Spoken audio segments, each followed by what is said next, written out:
डोंबिवली में अनधिकृत निर्माण की शिकायत करना एक व्यक्ति को भारी पड़ गया। कुछ दिन पहले हुई प्रताप चौधरी की हत्या के मामले ने नया मोड़ सामने आया है। मृतक की पत्नी नेहा चौधरी ने केडीएमसी और पुलिस प्रशासन पर गंभीर आरोप लगाए हैं। उनका कहना है कि अवैध निर्माण के खिलाफ लगातार शिकायतों के बावजूद कार्रवाई नहीं की गई, जिसके कारण उनके पति की हत्या हुई। वहीं पुलिस ने मुख्य आरोपी रोहित शेलार को गिरफ्तार कर लिया है। अब नेहा चौधरी ने इस मामले में अन्य आरोपियों पर भी सख्त कार्रवाई की मांग की है।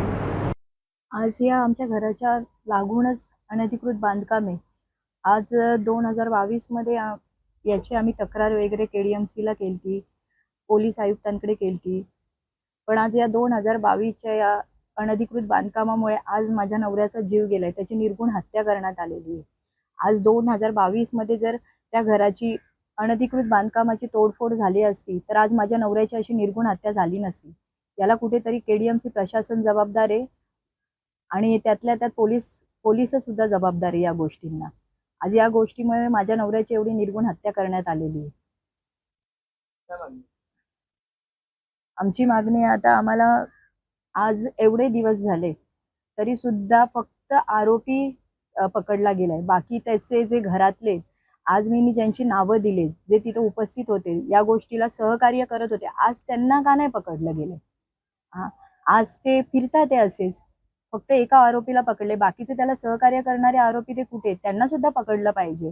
आम्हाला न्याय भेटलाच पाहिजे या गोष्टींचा। आज माझी मुलगी आणि मी आहे, उद्या सकाळी आमच्यावर पण जी भर दिवसा माझ्या नवऱ्याला जी आमच्या देखत हत्या करण्यात आली, उद्या सकाळी आमची पण अशीच गोष्ट होणार आहे। मग जर हे असेच फिरत राहिले तर हे आरोपी आज हे गुंड आहेत, एक प्रकारे गावगुंड झाले ते आज एक प्रकारे। आणि कुठेतरी याला पोलीस प्रशासन जबाबदार आहे आणि केडीएमसी पण जबाबदार आहे। केडीएमसीने तर पहिले हे घराचं बांधकाम तोडलं पाहिजे। त्यातल्या त्यात आज 15 दिवस झालेत, पोलिसांना आम्ही येऊन दिलेले कोण होतं कोण नाही, त्या गोष्टींना आम्हाला त्यांनी सहकार्य केलं पाहिजे। या गोष्टींना आज फक्त त्या एकट्याला पकडलं आणि बाकीचं त्याचा काका वगैरे सगळ्यांना मोकाट सोडलेले। उद्या सकाळी ही गोष्ट आमच्या बरोबर पुन्हा होऊ नये, त्यांना सुद्धा जेवढा तो आरोपी जबाबदार आहे तेवढं त्यांना सहकार्य करणारे पण जबाबदार आहे, त्यांना पण पकडलं पाहिजे आणि त्यांना सुद्धा शिक्षा फाशीचीच दिली पाहिजे। सीआयडी मार्फत चौकशी करायला देणार आहे आम्ही, कारण आज टिळकनगर पोलीस त्यांचं सुद्धा म्हणजे चुकलंय कुठेतरी। कारण आज एवढे दिवस झालेत, एवढे दिवस होऊन सुद्धा फक्त तुम्ही आरोपीला पकडले, बाकीचं त्यांच्या घरच्यांना काहीच नाही। आज त्यांचा सुद्धा आम्हाला त्रासच आहे। आज ते सुद्धा जेव्हा 2022 ला भांडणं व्हायची त्यांच्या सुद्धा धमक्या असायच्या आम्हाला।